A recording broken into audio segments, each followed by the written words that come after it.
Canada is famous for its high taxes. Most people assume the more you earn, the more tax you pay. But have you ever wondered, how does the CRA actually decide if you are a high-income earner? The answer lies in three key numbers on your tax return, which together form what I call your income profiles in the eyes of the CRA: total income, net income, and taxable income. Each one gets a little refined, and all three play a critical role in determining your taxes, benefits, and even whether you qualify to sponsor your parents for immigration. Let's walk through them. First, total income. This is the full sum of everything you earned in a year: wages, self-employment income, rental income, capital gains, interest, and more. If that number looks big, don't panic. It's only the starting point. You are not taxed on this entire amount. But it's also important. For example, if you plan to sponsor your parents, the government checks whether your total income meets the minimum requirement.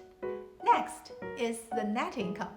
The CRA understands it costs money to earn money, so if you are allowed to deduct certain eligible expenses like RRSP contributions, child care costs, and some job-related expenses, that gives you your net income, which is a closer reflection of what you actually kept. Why does it matter?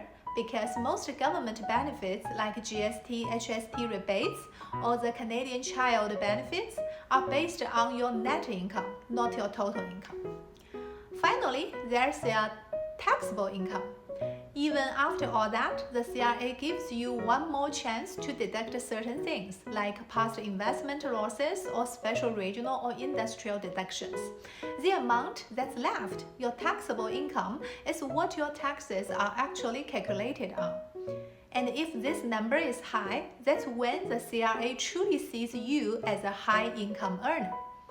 Now, here's a tip. Don't just look at these numbers in isolation.